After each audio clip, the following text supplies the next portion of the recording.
दीपक देता है रोशनी फैलाने की प्रेरणा, फलदायी वृक्ष देता है देने की प्रेरणा, मधुबन देता है महकते रहने की प्रेरणा, महान व्यक्ति देते हैं जीवन जीने की प्रेरणा। आओ प्रेरणा से दें हम सभी को प्रेरणा।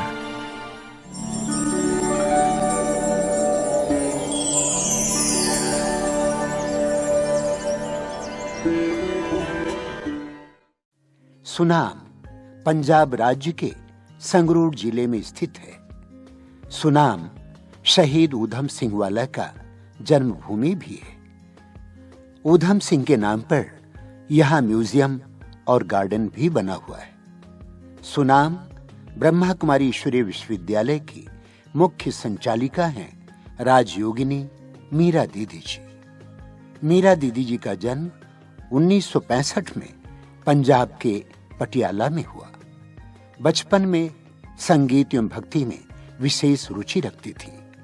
आप सरलता, क्षमा भाव, निरहंकारिता, सादगी आदि दिव्य गुणों से परिपूर्ण है। सत्य की खोज में आपको 1984 में ईश्वरीय ज्ञान की प्राप्ति हुई। 1985 में संस्था के मुख्यालय माउंट आबू में अव्यक्त बाप दादा से मंगल मिलन मनाया। बाबा से विशेष वरदान प्राप्त कर आपने तुरंत ही अपना जीवन ईश्वरीय सेवा में सहर्ष समर्पित कर दिया। तब से पटियाला, चंडीगढ़, चित्तौड़गढ़ राजस्थान, हिसार, राजपुरा आदि स्थानों में सेवाएं प्रदान कर 1995 में सुनाम में स्थायी रूप से अपनी सेवाएं दे रही। दीदी जी के नेतृत्व में 300 से भी अधिक विद्यार्थी ज्ञान योग की पालना लेकर अपना जीवन दिव्य बना रहे। खड़े हैं इस समय उधम सिंह, शहीद उधम सिंह के जन्म स्थान पे, जहाँ पे शहीद उधम सिंह ने पैदा हुए। इस छोटे से मकान में उन्होंने अपनी माता की कोख में जन्म लिया। उसके बाद वो बड़े हुए, पढ़े। उसके बाद उनके पेरेंट्स के गुजरने के बाद उनको यतीम खाने में भेजा गया। और जब ये 1919 का ये साका हुआ जलियांवाला बाग का, उस समय उधम सिंह ने ये कसम खाई कि मैं इस चीज का बदला, जो माइकल वायर ने बेनहत्ते लोगों को मारा है, उसका मैं जो है बदला लूंगा। और उसने इंग्लैंड में जाके कैक्सटन हॉल में उसको जाके गोली मारी थी। ये उस शहीद की का ये जद्दी मकान, ये कह सकते हैं जन्म स्थान है, जहाँ पे हम लोग खड़े हैं। मजा आएगा जब अपना ही राज देखेंगे, अपनी ही जमी होगी, अपना आसमां होगा। शहीदों की चिताओं पे लगेंगे हर वर्ष मेले, वतन पे मिटने वालों का यही बाकी निशान होगा, वतन पे मिटने वालों का यही बाकी निशान होगा। यह है हमारे सुनाम के शहीद उधम सिंह का स्मारक, जहाँ पे हमारे शहीद उधम सिंह की एक प्रतिमा लगी हुई है, जिसमें दर्शाया गया है कि किस तरह उधम सिंह ने 1940 में फांसी देकर अपनी शहादत को गले लगाया।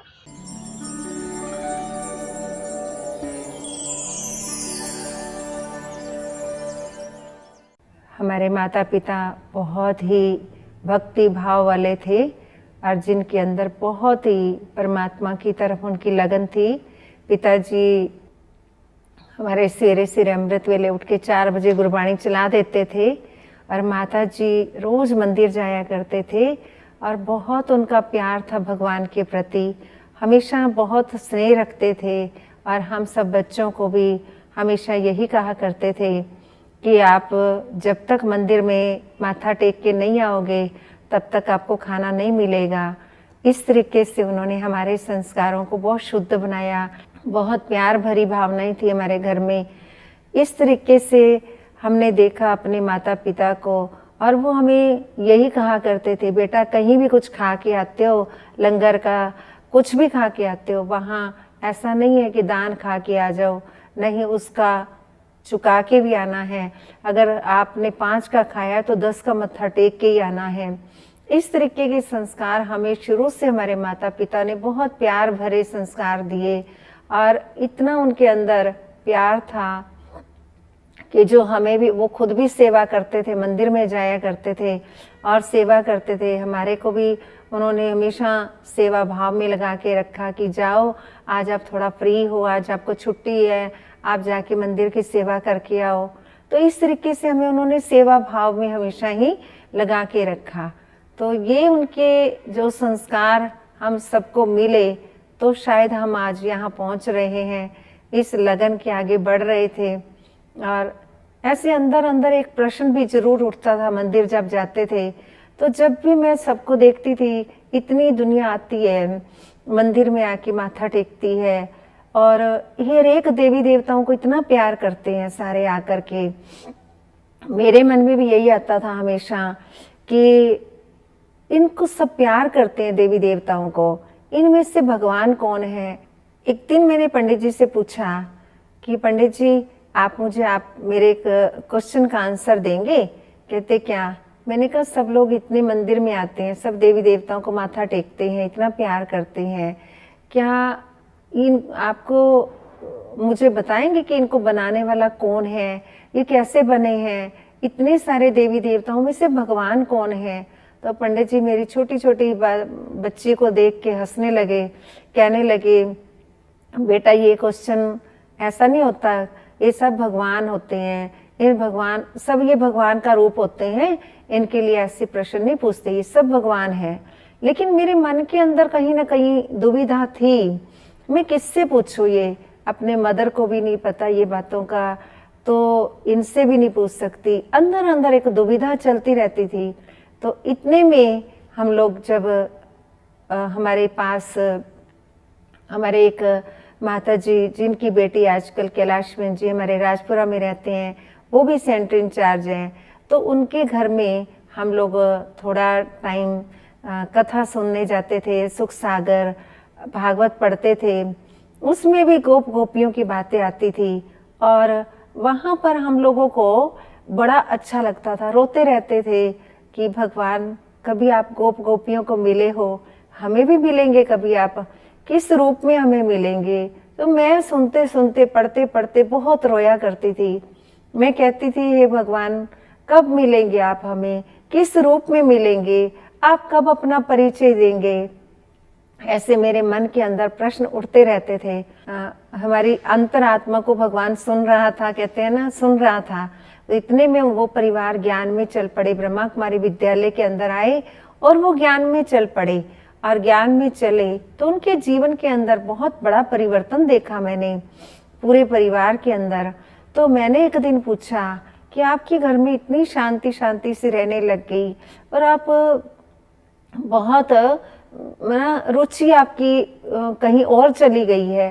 तो कहते नहीं, हम ना अब सच्चा ज्ञान मिल गया हमें और हम सच्चे ज्ञान को प्राप्त कर रहे हैं और हम वहाँ जाते हैं जहाँ बहुत शांति मिलती है मन को। अब हम ये गीता पढ़ते थे लेकिन हमें पता नहीं था, अब हमें भगवान के बारे में पता चल गया है।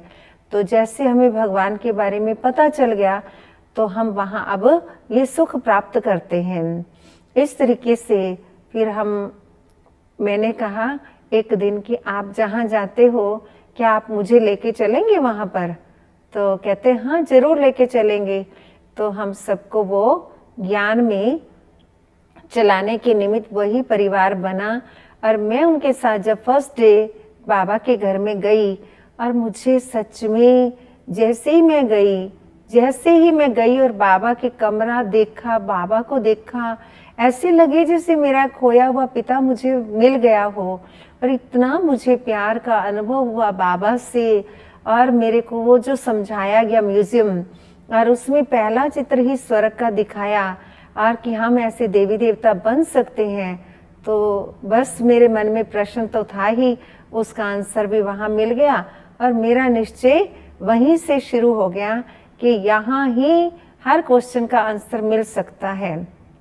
जैसे मैं गई और मुझे बहुत प्यार की फीलिंग्स आई और बड़ा मेरे को अपनापन लगा, ऐसे लगा मैं अपने परिवार में आ गई, अपने ही घर में आ गई हूँ। और मेरे को बड़े दीदी उन्होंने हमारे कैलाश बहन जी ने कहा कि दीदी ये हमारी बहन गीत बड़े अच्छे गाती है। दीदी ने मुझे कहा कि गीत सुनाओ आप। तो दीदी कहते, मैंने जब गीत सुनाया दीदी कहते तो सच्ची मीरा लगती है मुझे, हट मेरे को बिल्कुल मीरा जैसी भाषा आ रही है इसकी। तो सच में दीदी ने मेरा नामकरण वहाँ से ही, उसी दिन से, पहले दिन से ही मेरा नाम चेंज हो गया और मीरा नाम मेरा बाबा के घर में कदम रखते ही मेरा नाम पड़ा। और सच में मेरे को ऐसा लगा कि बाबा ने मेरे को अपना बनाते ही मेरा नामकरण भी, और वो लगन तो मेरी पहले से ही थी श्री कृष्ण के प्रति। तो मैं बहुत प्यार करती थी श्री कृष्ण को, बहुत प्यार करती थी। और मेरे को यहाँ वो सारा ज्ञान की समझ आई, बाबा के प्रति मेरा बहुत बहुत प्यार का मुझे अनुभव होता था। जब मैं बाबा के कमरे में बैठती थी तो मुझे रोना आता था, मेरी आंखों में आंसू आ जाते थे। ऐसे लगता था मेरा बाबा मुझे बहुत प्यार करते हैं, मुझे बहुत प्यार करते हैं। बाबा का मुझे बहुत प्यार फील हुआ। और उसके बाद हम मधुबन के लिए ज्ञान में चले। हम 85 में 1985 में हम मधुबन में गए। और मधुबन में जब मैंने श्री कृष्ण का पांडव भवन के अंदर चित्र देखा तो मुझे ऐसा लगा, ओहो, जिसको मैं ढूंढती थी वो प्यारा सा सच में मेरा भाई के रूप में मुझे मिल गए। इतना प्यार फील हुआ। और बाबा का पांडव भवन आंगन देखते ही ऐसे लगा जैसे बाबा मम्मा खड़े हैं और इतना बाहों में ले रहे हैं। इतना प्यार की फीलिंग्स आई, बहुत बहुत अच्छा लगा। इतना अपना घर लगा, जैसे मधुबन तो ऐसे हम खो गए मधुबन में। इतनी प्यार की भाषा, ऐसे लगा कि मधुबन, ओह कितने प्यारे वाइब्रेशंस है इस मधुबन के अंदर। बहुत स्नेह का अनुभव किया बाबा की कुटिया में, बाबा के कमरे में। ऐसा अपनापन आने को मन ना करे मधुबन से, ऐसे लगे क्यों हम जा रहे हैं पटियाला वापस। और उस समय बाबा ओम शांति भवन में हम सब बच्चे बाबा से मिले। जब हम ओम शांति भवन में बाबा से बच्चों से मिले तो हम लोगों को पहले तो बाबा की मुरली सबके संगठित रूप में ही थी। तो जब पटियाला की पार्टी मिली तो उसमें हम लोग पटियाला की पार्टी में मिले। बाबा ने सबको जैसे वरदान दिया, तो मुझे भी बाबा ने एक वरदान दिया। आज भी मुझे वो वरदान बहुत काम कर रहा है, इतना काम कर रहा है वो वरदान। ऐसे बाबा ने कहा, हिम्मत बच्ची की, मदद बाप की मिलती रहेगी। आपकी हिम्मत है और मदद, आज भी मेरी डायरी में ये वरदान लिखा हुआ है, जिसकी आज भी मुझे महसूसता होती है कि हिम्मत का कदम मैं रखती हूँ और बाबा की मदद हमेशा मेरे पे छत्र छाया का काम करती रहती है। क्योंकि बहुत विघ्न आते हैं देखा है, लेकिन फिर भी बाबा की मदद हमेशा मुझे सदा मिलती रही है। मैं हमेशा बाबा की मदद का अनुभव करके आगे बढ़ती जा रही हूँ। मुझे आज भी बाबा की मदद से ही मेरे को हर कार्य ऐसा सहज लगता है कि बाबा करण करावनहार है, करण करावनहार बाबा है और बाबा ही हम बच्चों से कार्य करा रहे हैं। तो बाबा के घर में आते ही ये लगन और तेजी से बढ़ गई। और बस मैंने एक संकल्प ले लिया कि मुझे उस दुनिया में तो जाना ही नहीं है, मुझे शादी करनी ही नहीं है, मुझे तो ब्रह्मा कुमारी लाइफ जीना है। तो मैंने अपनी ये लाइफ बनाने के लिए अपनी खुद की मेहनत भी थी और फिर पेरेंट्स का थोड़ा बहुत तो चलता था, लेकिन फिर भी उन्होंने ज़्यादा विघन नहीं डाला। उन्होंने कहा, बेटा पर हमारा नाम बस कभी खराब नहीं होना चाहिए। अगर आप इस लाइफ को चूज तो कर रहे हो, चुन तो रहे हो, लेकिन ये देख लेना कभी फिर वापस आने का संकल्प नहीं करना। तो इस तरीके से उनकी प्रेरणा, उनके आशीर्वाद, बड़ों की आशीर्वाद, दुआएं बड़ों की सदा मेरे को हमेशा रही और मेरे को उन्होंने ही हमेशा आगे आज भी बढ़ा रहे हैं। मुझे आज तक अपनी इस लाइफ से बहुत बहुत खुशी मिलती है। ब्रह्मा कुमारी लाइफ से मुझे बहुत बहुत खुशी मिली कि मैं बाबा की बनी और मुझे वाइट कपड़ों से पहले से ही बहुत प्यार था, इसलिए बाबा ने मुझे ये ड्रेस और ये जीवन दी। मैं बाबा का बहुत बहुत थैंक्स करती हूँ कि बाबा ने मुझे चुना और मुझे अपना बच्ची बना करके बाबा ने मुझे आत्मा से ये सेवा कराने का मुझे हमेशा बाबा ने मौका दिया है। जब जब मुझे याद है कि जब मुझे बाबा की सेवा के लिए अनेक सेंटरों पर रहे, वो बड़ों के साथ रहे, तो जो सेवा वो बताते थे करते थे। लेकिन फिर भी जब अपने को सेंटर संभालने की जिम्मेवारी मिली सुनाम के अंदर, तो फिर मैंने देखा कि बड़ों की मदद और बाबा की मदद बहुत मिलती रही। मुझे ऐसा लगता था मुझे नहीं भाषण करना आता, मैं नहीं कर सकती। मुझे बाबा की वैसे सारे स्थूल सूक्ष्म सेवाएं करने का शौक था, लेकिन मुझे ये भाषण करना या मुझे बाबा का घर संभालना, मैं बहुत डरती थी कि मुझे इंचार्ज नहीं बनना।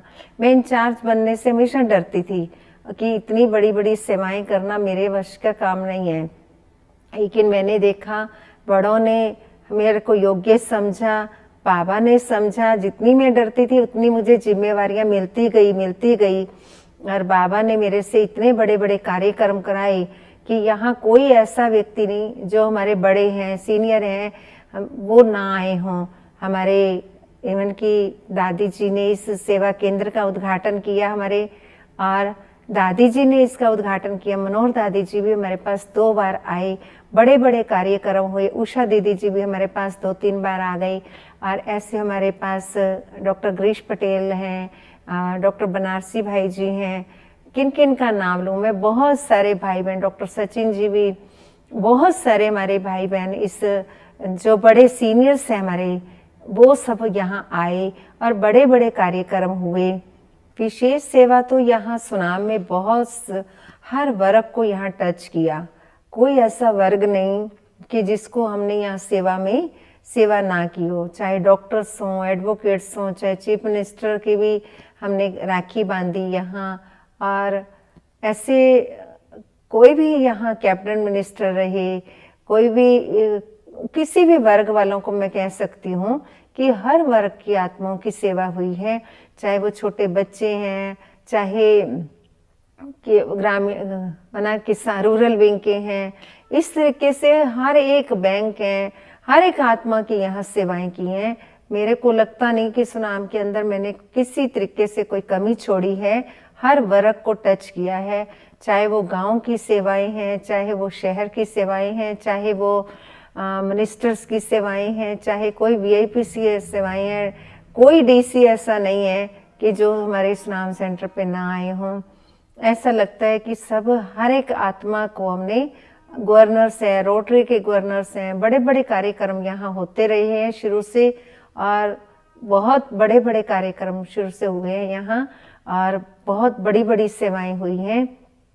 यही कह सकते हैं कि बाबा की सेवाएं बहुत, यहाँ हर वर्ग की सेवाओं का हमने, ऐसा मेरे को लगता नहीं कि मैंने कोई छोड़ा होगा, कि छोटे बच्चों तक का, चाहे कोई अमीर है, गरीब है, चाहे किसी के भोग पे जाना है, कोई भी ऐसा नहीं है कि जहाँ हमने यहाँ सेवा ना की हो। सारी बाबा के सुनाम के अंदर लगभग ऐसा लगता है कि जन्माष्टमी को तो इतनी सेवा होती है यहाँ, क्योंकि हमारा एक म्यूजियम आर्ट गैलरी बनी हुई है।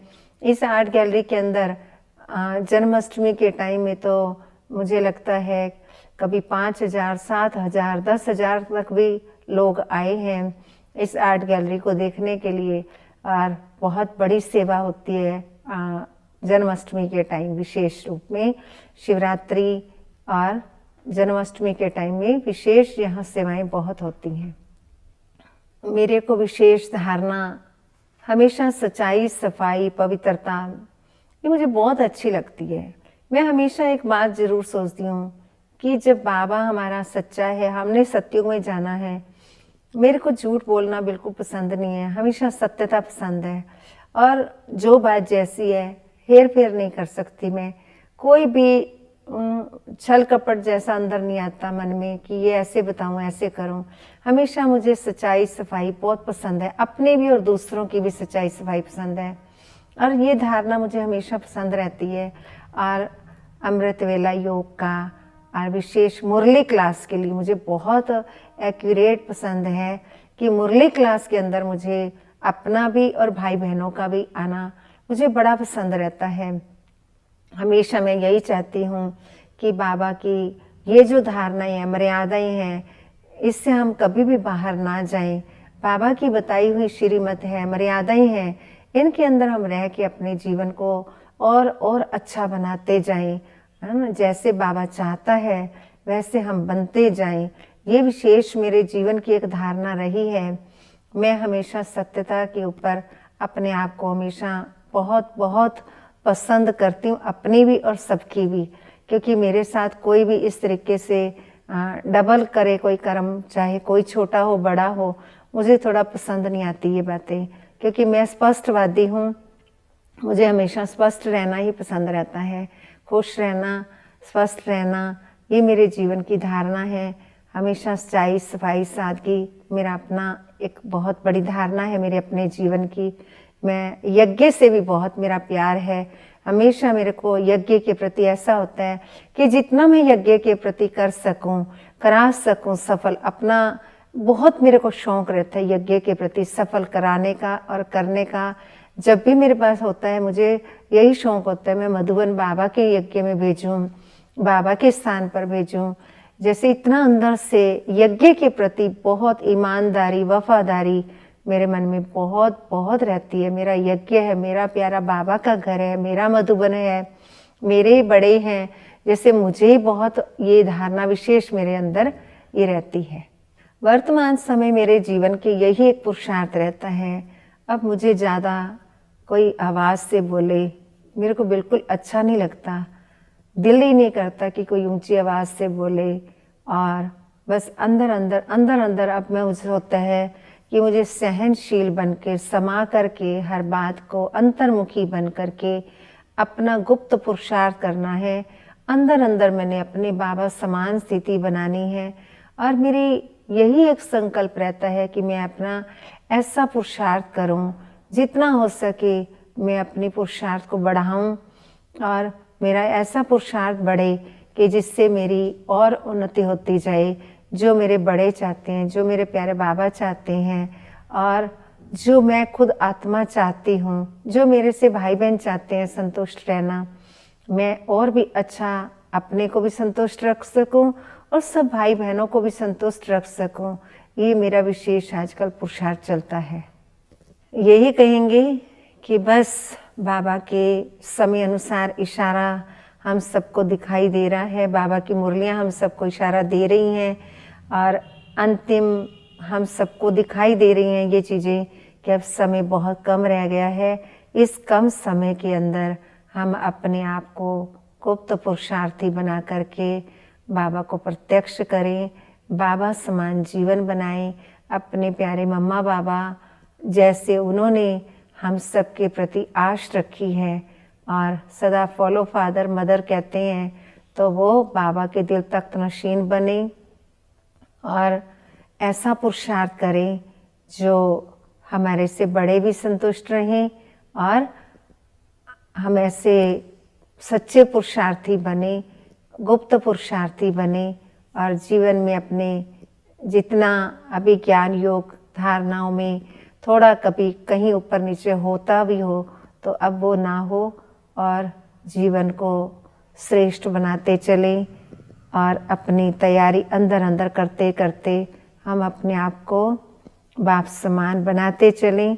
यही एक मुख्य अभिलक्ष्य है, यही धारणा है जीवन की, और यही मेरे मन की अब इच्छा है कि मेरे सदा ही बस बाबा की याद में रहूं, बाबा की नैनों में समाई हुई आत्मा रहूं। बस मेरा अब लास्ट यही अंतिम पुरुषार्थ यही चलता है रोज, कि मैं हर आत्मा को संतुष्ट कर सकूं। जो भी मेरे भाई बहन हैं, कोई भी हैं, सब खुश रहें मेरे से, मैं उनसे संतुष्ट रहूं, वो मेरे से संतुष्ट रहे।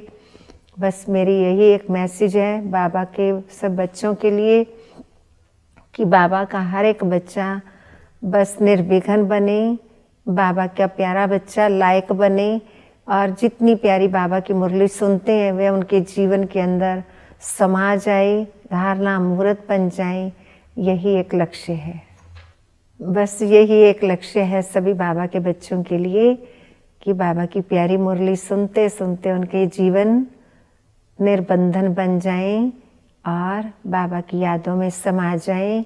अपना अमृत वेला कभी मिस ना करें, कभी मुरली मिस ना करें। कारणे अकारणे हो गई और बात है, लेकिन विशेष ज़्यादा बहानेबाजी ना बना करके बाबा की यादों में समाते हुए हमेशा यही उनके लिए संकल्प रहता है कि जितना हो सके बाबा की मुरली को हर रेगुलर और पंक्चुअल रूप में अपनी सुने। और बड़ा अच्छा लगता है जब बाबा के हर एक बच्चे अपने इस रेगुलरिटी को, पंक्चुअलिटी को पालन करते हैं, अपने आप को निर्बंधन बनाते जाते हैं, मुरली के प्रति उनका प्यार बढ़ता है, बाबा की याद में हर कर्म करते हैं। बस यही एक मैसेज मेरा हमेशा भाई बहनों के लिए रहता है कि प्यारे बाबा के आप बच्चे बन कर के अपने को, बाबा की मुरली को अपने जीवन में समाते समाते अपने को निर्बंधन बनाते जाओ और अपने आप को बाबा के प्यार में लवलीन स्थिति के अंदर स्थित करके और अपनी अवस्था को और न्यारा बनाते जाओ।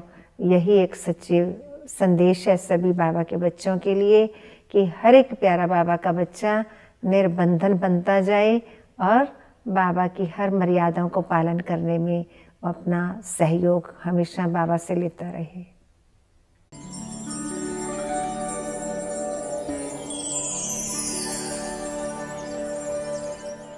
ब्रह्म कुमारी आश्रम पिछले 27-28 साल से खुला है और मीरा दीदी ने यहाँ पे चार्ज लिया है लोगों को परमार्थ के साथ, लोगों को मानवता के साथ, लोगों को अच्छाई के साथ जोड़ने का काम इस आश्रम द्वारा और मीरा दीदी और उनकी सभी भाइयों बहनों की तरफ से किया जा रहा है। और मुझे भी जब भी मौका मिलता है, जब भी हुक्म होता है, मैं जाके वहाँ पार्टिसिपेट करता हूँ और बहुत मन को शांति जो है वो मिलती है। मैं यही आस, यही अरदास और यही दुआ करूँगा कि ब्रह्म कुमारी आश्रम इसी तरीके से हर जगह पे प्यार, आपसी भाईचारक सांझ और परमार्थ के साथ जोड़ने का काम जो है करते रहें।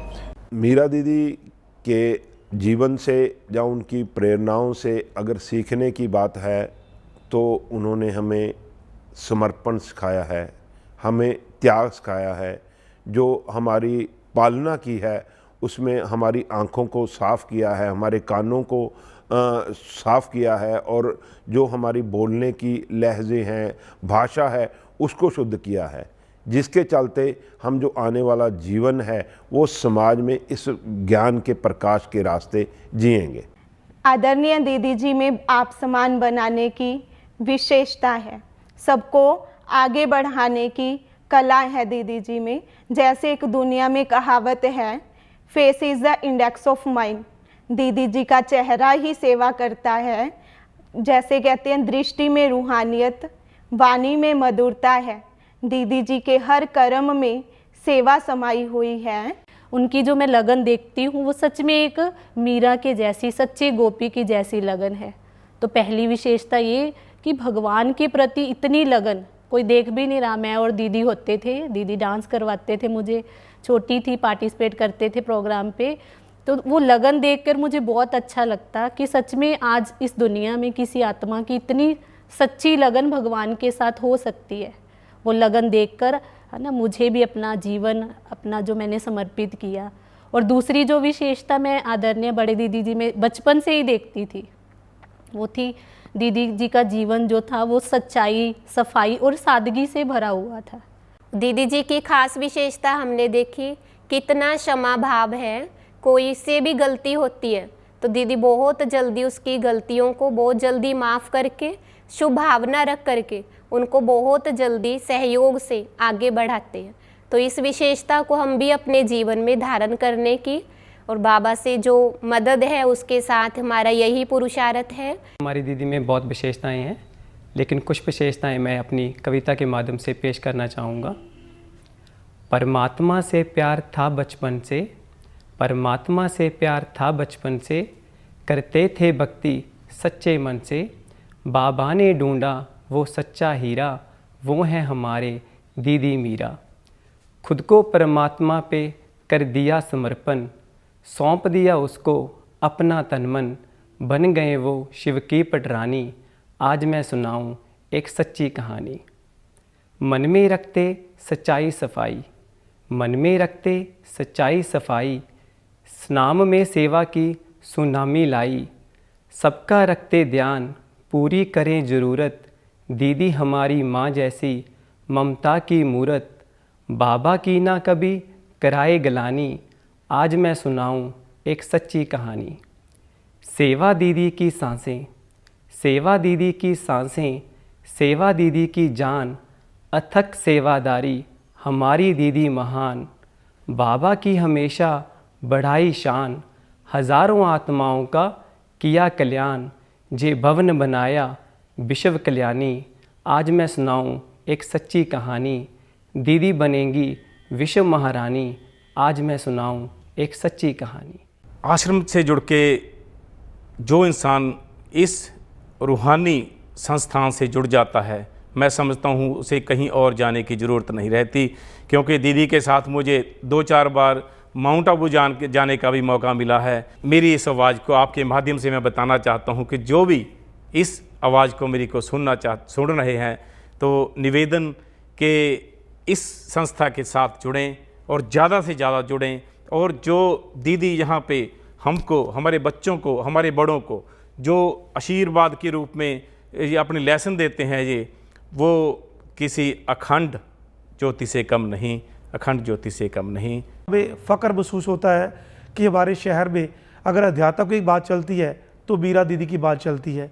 इनके कारण हम लोग कई चीज़ों से दूर हो चुके हैं जो कि बुराइयां थी। दीदी ने घर घर में प्यार जो बांटा है वो एक अनोखी देन है, जो जिसे हम कह सकते हैं कि हमारे घर में प्यार जो बढ़ा है वो एक दीदी का बहुत बड़ा सहयोग और एक दीदी का बहुत बड़ा हम पे उपकार है।